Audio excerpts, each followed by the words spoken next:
Today on CityCast Pittsburgh. As summertime gets closer, there are some old standbys Ians love to hang around, and a couple of them are celebrating a pretty big birthday this year. Kennywood Park and the Pittsburgh Zoo and Aquarium are both turning 125 years old, and their origin stories have something pretty special in common. It's Tuesday, April 18th. I'm Megan Harris, and here's what Pittsburgh's talking about.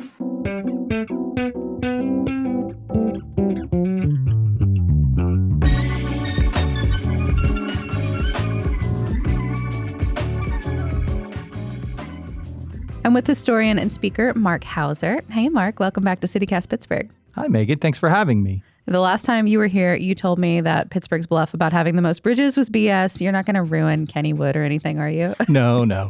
I promise I won't ruin Kennywood or the zoo. But I do need to add a new word to our vocabulary. Oh, what's that? The 125th birthday. Oh? The quasquicentennial. Oh, absolutely not. I'm not trying that. I love it, though. Well, let's go back to those days. I wouldn't be like Sophia and the Golden Girls. Picture it, Pittsburgh, 1898. What was going on at the time, and what was life like here? Wow, what was it?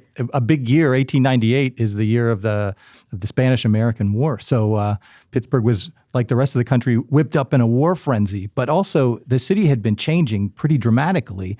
Of course, there was so many factories along the riverfronts, not just steel, but glass, iron, aluminum, all the different industries, and all that coal being burned in those factories and in the homes too, and you've got the inclines climbing up and down. Yeah, they were kind of routine, not just the Mon and the Duquesne, but we had a bunch of them back then. Yeah, something like 11. But not too many like recreational spots. Like we think of Pittsburgh as being so rich for that. Now, at the time, they were brand new, like Schenley, Riverview, Highland. None of them were very old at the time. Right, exactly. There were one of the main places people would gather. Well, two of them were down at the Point. One was the Exposition Grounds. And, that's where there would be regular shows sort of displaying the latest in technology for people to come and marvel and wonder at. And then John Philip Sousa seemed to come by every year to direct a band. There was a music hall there. And then across the river, of course, was the Exposition Park, which is where the Pirates began playing. And they were already well established in the 1890s. But as you say, there were new parks coming. And one of the reasons is that it was so smoky and choky down there, downtown, that the director of public works for the city of Pittsburgh, Edward Bigelow, made it one of his main jobs to find and set up some parks in parts of Pittsburgh that were a little less surrounded by that pollution. Yeah. And we were really at the beginning of what became an enormous population boom. I think at the time they were just over 300,000 people, which is oddly what we're at now. But that would double in the next 30 years. So I guess they were looking for, stuff for people to do when they weren't working these, industrial jobs. Absolutely. And one thing you could do would be to have a picnic and walk around in air where it wouldn't make you cough to breathe. I know. So let's get into it. Pick your pleasure. Do you want to start with the zoo or with Kennywood? Ooh, let's start with the zoo, because even before there was the Pittsburgh Zoo, there was a different Pittsburgh Zoo. I know. And both actually came from pretty big shifts in property. The zoo, before we had the Pittsburgh Zoo, we had the Schenley Park Zoo. What were the politics in play here? Like, why move something to Highland Park when it could have just stayed in Schenley? Well, that's a very good question, Megan. I'd kind of like to set the scene and picture it a little bit about that Schenley Park Zoo first, if you don't mind. Yes, we love a theme. Yeah, so let me tell you a little bit about that zoo. So I mentioned Edward Bigelow, the director of public works. He was also the parks director, and he had convinced this wealthy old Pittsburgh gal who now lived in England, who owned all of this acreage in Oakland that was undeveloped, to donate that land to become a park named after her. So Mary Schenley gave the city something like 300 acres of her land in an area that was pretty well developed. It wasn't all cows out there, but her land was. She had not allowed it to be developed, and that becomes a park. And Schenley Park immediately attracts, because it's on a common trolley line, and that's an element of our story we'll get back to, but so people can easily get to that area, Schenley Park, so it attracts new amusements almost immediately. There's a Henry Phipps, who is Carnegie's partner, builds the Phipps Conservatory, the beautiful flower show, glass house for flowers. Yeah. And Carnegie builds his big museum and music hall and library. Also, there's a zoo that starts to come together, and it's kind of a bit of a slapdash affair. Yeah, the zoos back then, from what I've read and like the few photos I've seen, they don't look like what we're used to. It was like sort of a petting zoo, but like a lot of cages. It's not at all like what we would experience today. No, you're right. And what I found hilarious when I was researching this story is the lengths that people went to populate the zoo with animals. So the city really has no experience in doing this. And Bigelow appoints someone as a superintendent, and he lives out in Oakland. And people start bringing him squirrels and hawks. You're kidding me. And porcupines. Can They'll you take imagine anything. somebody just coming up on your doorstep with a porcupine and being like, I thought you might want this. Good luck. What's a way to make money, right? So raccoons, that's a zoo animal that people, deer. It's kind of funny to imagine because a lot of these animals that we take for granted now, I think a lot of them were probably in much smaller numbers because they were being hunted for food. Right. But there's this hilarious story about a guy that comes to City Hall, three gentlemen actually, three tall, gaunt gentlemen come to City Hall, and they're asking for Bigelow or that man what run the park. And he comes out and sees them, and they each have two foxes under their arms, and they try to sell him these foxes for the zoo. Cute. I like the hand motion there. Yeah, exactly. So they're clutching foxes. And the headline was, for the story that cracked me up, is Chief Bigelow growing weary of life. of wildlife, perhaps? I think he was just so annoyed that people kept coming to City Hall trying to sell him animals. So he sends them out to the zoo. It says, talk to the superintendent. When they get there, the bear scares the foxes, first of all. And then the man in charge complains that the city is not paying him to feed these animals and stop bringing animals to him until we can get, because the bear is going to bankrupt him. And so, eventually they get this all worked out. They get some enclosures. And the biggest change for that Schenley Park Zoo is that there's a department store in town called Gusky's, and the owner has recently died. And his widow decides to honor her deceased spouse and also to get some publicity for the store that she will donate an elephant to the Schenley Park Zoo named Gusky. Just a casual elephant like you do. Yeah, you just go to New York, send your agents to New York, buy an Indian elephant, and it's there for, she delivers on the elephant, and it's there, it gives rides for the kiddies and so forth. So there's a established, though a little bit slapdash, non-permanent quarters zoo. So that's Schenley. How does it get to Highland? Yeah, now this is the politics, right? So Eddie Bigelow's cousin is Chris McGee. I love, by the way, that all of these names are like people we know, like the Bigelow Boulevard, McGee Hospital, we know them as like established names and like thoroughfares, not living, breathing people, Exactly, on Mary Schenley's land, right? So Chris McGee is basically half of a political duo that are a good cop, bad cop, that are the party bosses that run the Republican political machine that controls Pittsburgh. Yeah. So Chris McGee and William Flynn. So McGee and Flynn, in exchange for all this taking care of politics and making all these decisions behind closed doors, they benefit their businesses. They get rich through various business interests that they control. So Flynn controls a paving company. And by the way, roads are getting paved at this time, 1898. Oh, okay. And who are the main customers, the people demanding paved asphalt roads in 1898? Rich people? Well, sure. But rich people driving... Cars. No. What are they? There are hardly any cars in 1898. Cars weren't a thing, were they? Bikes. Bicycles. We were paving for bicycles? So the streets in Pittsburgh were paved originally for bicycles. Wow, we have come full circle at 125 years. So that you can imagine the old timers were like, all these cars on the street taking up space that was meant for bicycles. Bless. I love that. Anyway, Chris McGee's, he's got a lot of money in streetcar companies, trolley companies. So he's got a line he wants to build to Highland Park. Okay. The new other park. Yeah. And he doesn't love the idea that Schenley Park is so crowded with attractions, and Highland Park just basically has a lake you can row around in. Okay. So that's what it is. So he goes to the mayor and says, if it's in Christmas, by the way, in in the 1890s. So on Christmas, he makes an announcement. He'd give the city a Christmas present of more than $100,000 to pay for a permanent zoo if they'd put it in Highland Park. And the mayor says, sure. In fact, the mayor says sure, but doesn't announce that to the public until the day that he leaves office. Oh, so he just snuck it in right under the wire. Indeed. And it basically released a statement with no comment. Hey, oh, by the way, now we've accepted a gift from Chris McGee and his traction railway interest. That's what they used to call the streetcars. So we're getting to the real why behind all of this, which is infrastructure. Indeed. So roads and trolleys were behind a lot of the attractions back then, right? I mean, they still are. But for trolleys, for street railways, a zoo, or in fact, any kind of park, can be a way to get people to ride and pay fares beyond the people that are regular daily work commuters.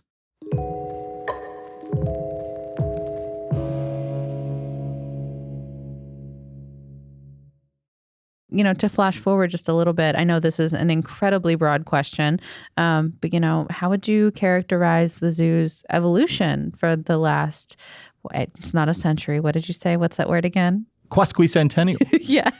Yeah, that. How would you say we're doing since then?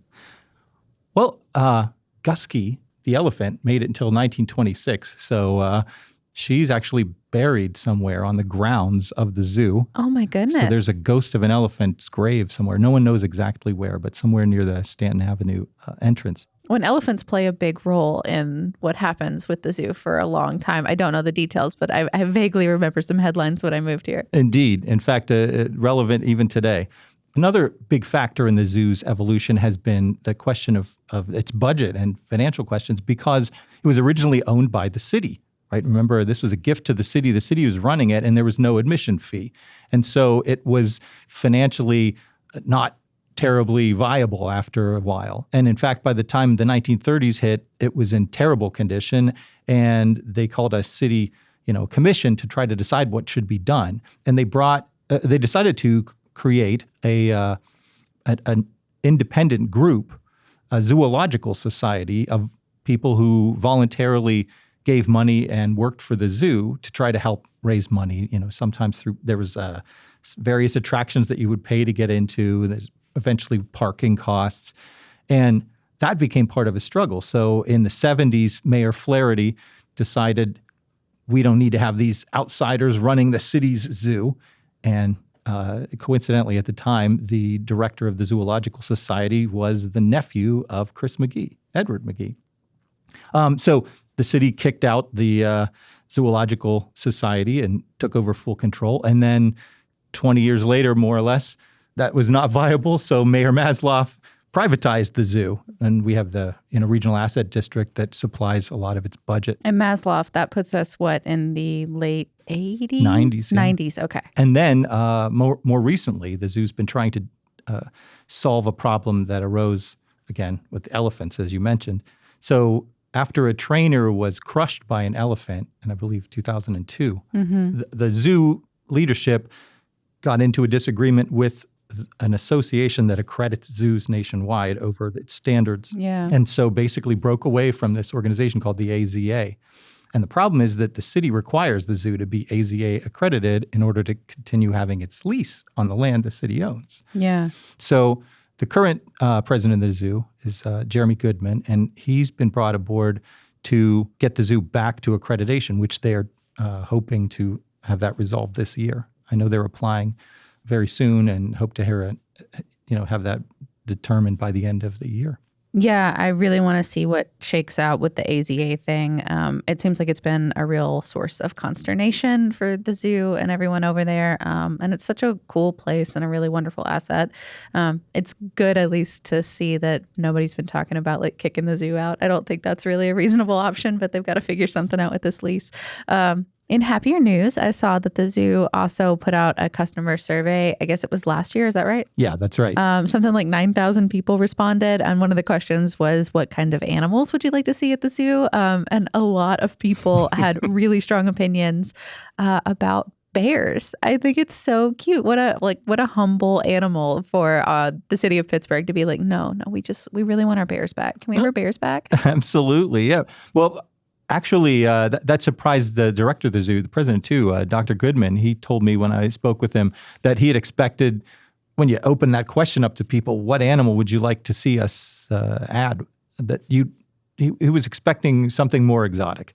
But instead, it's bears, and that's because bears. Is it like a black bear or brown bear? I didn't see. Brown bears. I think bears a in humble general. Bear, a humble bear. Not a great grizzly bear, not a polar bear, not right? a panda bear. Right. The bear, well, we have these lovely bear dens in the zoo that, I remember I told you that in the 30s, the zoo had really fallen into disrepair and was in bad shape, and the conditions for the animals was bad. And poor Gusky had already passed away, though she was an old elephant. Anyway, the bear dens were one of the lowlights, and the zoo received money through the Works Progress Administration, right, through the federal government, the New Deal in the middle of the Great Depression, to modernize the bear enclosures. And so that sort of hand-hewn, stony cave enclosure with no gate, or instead with a moat in front of it, was very modern. And so that was a key part of the zoo for many, many decades, and people have fond memories of it. But do you remember them?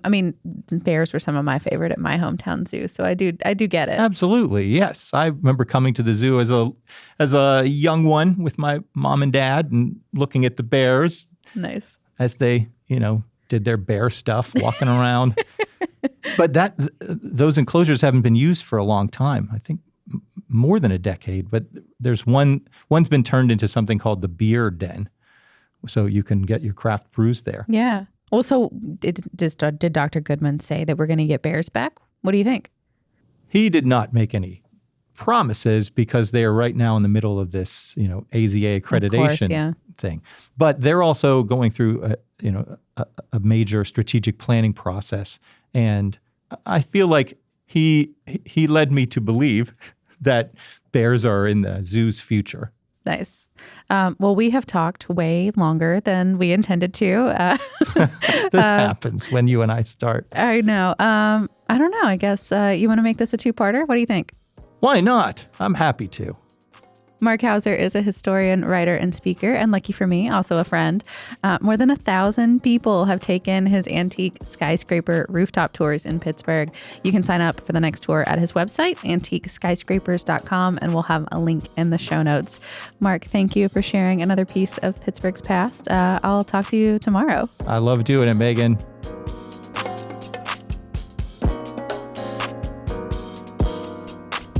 A little more news before you go. Workers at 3 major institutions are rallying for better working conditions this week. Game day workers at PNC Park, like the ushers, the hosts, the ticket takers, and police at Duquesne University are both on strike, demanding better pay, and employees at the Carnegie Museums of Pittsburgh want their part-time counterparts to get better wages and a couple of paid and unpaid breaks so they're not obligated to stay on their feet for hours. Now, the Buccos don't play at home again until Thursday, but the PNC union has some fun catchphrases that they're recommending to members. My personal favorite is, quote, "The Pirates want us to work for nutting." Get it? The owner? And if you're still undecided on your pick for the next Allegheny County executive, Next Pittsburgh and Public Source are holding a town hall with the candidates tonight. It's from 6:30 to 8 p.m., and all 7 contenders for our county's top political job have agreed to take questions from a panel of journalists and voters. It's all sold out, but we'll have a link in our show notes to where you can register to watch the live stream. And remember, the primary election is just a month away. That's May 16th. This is where the election will be decided, not in November, so please do not wait to sort your registration. That is my soapbox. Okay, thanks, bye. Finally, jury selection started this week in the Tree of Life trial. The defendant, we are not saying his name, is accused of killing 11 Jewish worshipers from 3 congregations at the Squirrel Hill Synagogue in 2018. It's considered the deadliest anti-Semitic attack in U.S. history. He faces more than 60 federal charges, including hate crimes, firearm offenses, and obstruction of religious beliefs. The trial is set to begin next week. That's all for today here on CityCast Pittsburgh. If you're liking the show, please do let us know. Send us an email, pittsburgh@citycast.fm, or leave us a voicemail with your own questions or comments. We might use them on the show. That number is 412-212-8893.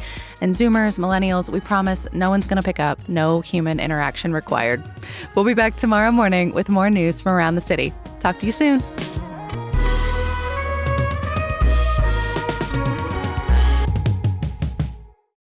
Double the money.